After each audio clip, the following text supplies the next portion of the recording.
Oi, pessoal, bom dia. Bom dia a todos.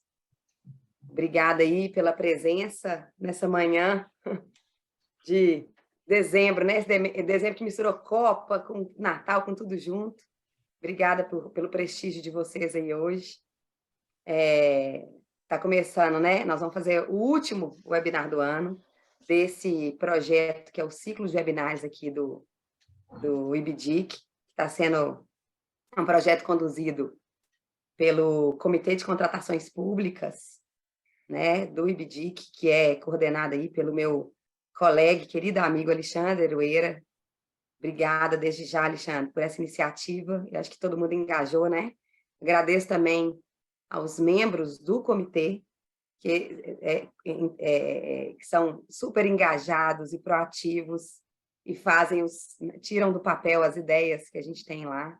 Então, agradeço a todos vocês. Sei que muitos devem estar acompanhando aqui o webinar também. Muito obrigada, de verdade, e por mais esse ano, né, na companhia de vocês, tocando esse projeto aqui no IBDIC. E agradeço também ao próprio IBDIC por comprar essa ideia e apoiar esse ciclo de webinários aí que a gente tem feito desde 2021, né, com o advento da nova lei de licitações e contratos. Obrigada aí, eu agradeço pessoalmente na pessoa do Vitor Madeira, que é o nosso presidente aí do IBDIC. E, por fim, mas não menos importante, eu agradeço a esses dois convidados aqui de hoje, que são inspirações na área, né, do direito da construção, a Patrícia e o Luiz Antônio. A Patrícia é uma querida também, uma mulher inspiradora, é a sócia fundadora do Aroeira Salles, e, assim, atua há muitos anos, com larga experiência no direito da construção, fazendo gestão de contratos públicos e privados também, mas com grande foco nos contratos públicos, em processos no Judiciário e no Tribunal de Contas da União e em outros órgãos de controle, lidando com essas adversidades todas que a gente vive, né, no direito da construção hoje em dia. E o outro convidado também, Luiz, muita honra ter você aqui conosco. Agradeço ao William também, que fez essa ponte entre nós, né? É o Luiz Antônio Garcia, ele é engenheiro civil, formado pela Universidade Federal do Mato Grosso, é mestre em engenharia também pela Universidade Federal Fluminense, atualmente, né, é analista de infraestrutura de transportes do DENIT, mas ele foi, durante os anos de 2015 a 2019, o diretor de infraestrutura rodoviária do DENIT, desse órgão aí, que eu brinco que é um dos grandes pioneiros, né, Luiz? Da contratação Perfeito. integrada Verdade. No país. Pegou essa lei do RDC, pôs nas costas e levou adiante, entre tropeços e acertos. E eu acho que vai ser uma delícia ter você aqui hoje para compartilhar um pouco da sua experiência. Então, olha o peso desse webinar, Muito obrigado. Né, de dezembro aqui. Imagina, a honra é toda nossa. O tema de minha. hoje, para fazer esse fechamento aqui, desse ciclo de webinar do ano de 2022, são os regimes de execução na nova lei de contratos e licitações públicas, né?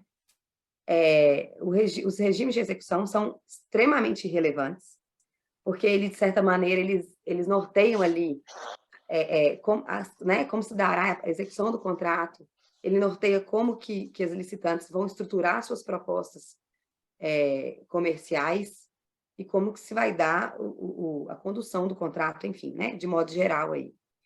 E a nova lei, ela fez a gente vem falando disso já há um tempo e não foi diferente com os regimes de execução, ela fez um compilado dos regimes existentes e positivou tudo no artigo 46 da lei.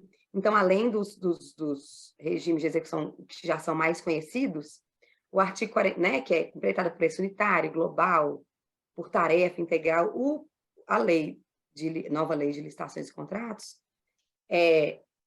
trouxe lá do RDC e da lei das estatais também os regimes da contratação integrada, que já era um carro-chefe ali do RDC, e da contratação semi-integrada, que tinha previsão na lei das estatais, E trouxe também, aí sim foi um regime, de certa maneira, mais inovador, o fornecimento e prestação de serviço associado, que é quando se tem, você presta um serviço, né? Desculpa, fornece um bem, um objeto, e faz como se fosse a operação daquele bem, né? Durante um tempo previsto, pré-estabelecido aí.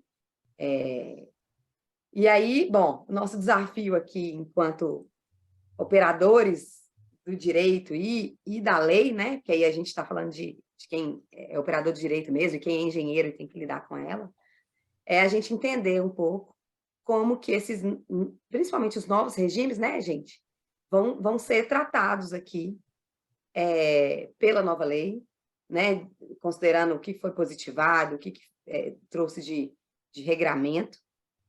E eu acho que esse vai ser o tema nosso aqui hoje, de tratar um pouco dessas inovações, digamos assim. E aí, Patrícia, eu te convido para fazer um apanhado geral, aí, né, das suas perspectivas aí, trazendo sua experiência também na área, sobre o que a nova lei trouxe, sobre esses novos regimes, aí você pode concentrar perfeitamente nesses novos, digamos assim, e para a gente poder começar a pensar e fazer essas elucubrações mesmo de como que vai ser conduzido, como vão ser conduzidos os contratos daqui em diante. Então, eu te passo a palavra. Muito obrigada mais uma vez pela sua presença aqui. Bom dia, Clara. Bom dia, Luiz Antônio. Bom dia a todos que estão nos ouvindo. Clara, muito obrigada aí pelo convite, a você, ao IBDIC, a toda a organização, ao comitê. É um prazer vir aqui nesse último webinar de fechamento do ano, né? Dividir um pouquinho do que a gente tem estudado, analisado e vivenciado desses regimes de execução e diante da nova lei 14.133. Eu fiz uma breve apresentação aqui, eu vou compartilhar a tela com vocês, para a gente poder seguir em conjunto. Vocês estão vendo? Sim, perfeitamente. Sim, então ótimo. Bom, a ideia obviamente, não é esgotar o tema, né, já que é um tema que tem inúmeras questões aí relacionadas a discussões que já vêm dos diplomas legais que existem. Né? Já são 30 anos, praticamente, de Lei 8666, 10 anos de Lei de RDC, 20 anos da Lei do Pregão. Então, assim, já é muita experiência, já tem muitas análises em torno da grande maioria desses regimes de execução. Então, a ideia aqui, de fato, é destacar alguns pontos relevantes na nossa visão, trazidos pela nova lei, que representam um desafio aí na aplicação dela, né? Bom, então, para a gente começar, eu trouxe esse quadro que tem os regimes de execução trazidos pela nova lei de licitações.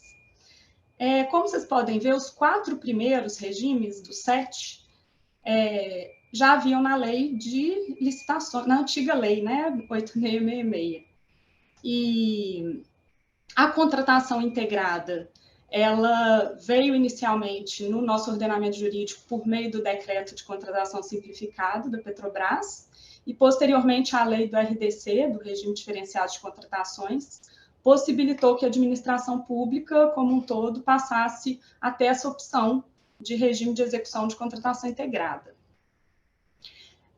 A contratação semi-integrada, como o 6º regime de execução, ela já existe, né, no nosso ordenamento jurídico, mas tão somente na lei das estatais.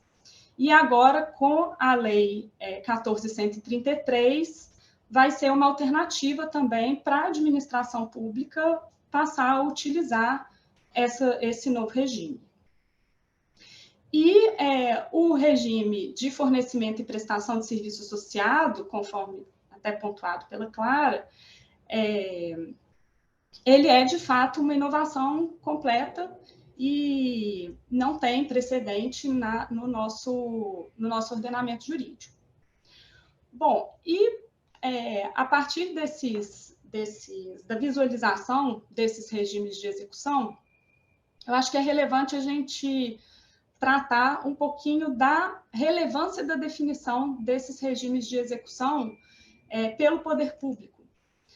Isso porque o regime de execução ele vai perpassar por toda a relação jurídica contratual, tanto é que se a gente analisa a Lei 14.133, em vários dispositivos ao longo dela, tem menção ao regime, a um determinado ou outro regime de execução. Ele impacta diretamente em questões bastante relevantes dessa relação jurídica contratual que vai ser formada. Pincelando algumas delas, por exemplo, a depender do regime de execução, vai ser obrigatório ou não que o edital tenha um projeto básico e o orçamento como anexo, né, integrante do edital para direcionar a apresentação das propostas. E, na realidade, o projeto básico ele é exigido em todos os regimes de execução desses que a gente viu, com exceção da contratação integrada, já que a contratação integrada ela pressupõe a existência de um anteprojeto e não do projeto básico. Um outro aspecto também extremamente relevante é a obrigatoriedade ou não da matriz de risco. A matriz de risco ela veio na nova lei de licitações como obrigatória nos casos de contratação integrada e semi-integrada. Muito embora a prática, na realidade, ela orienta, né, indica que a matriz de risco ela é sempre muito recomendada que se tenha em todas as contratações que sejam feitas por preço global. Porque a matriz de risco, de fato, ela traz uma clareza à relação jurídica, colocando quais são os riscos de cada parte e como esses riscos vão ser mitigados, tratados na hipótese de efetivamente acontecer durante a execução do contrato, trazendo, por meio dessa clareza, uma maior agilidade na solução das questões e, consequentemente, uma melhor condição de solução e de cumprimento do contrato e a entrega com sucesso do objeto pactuado.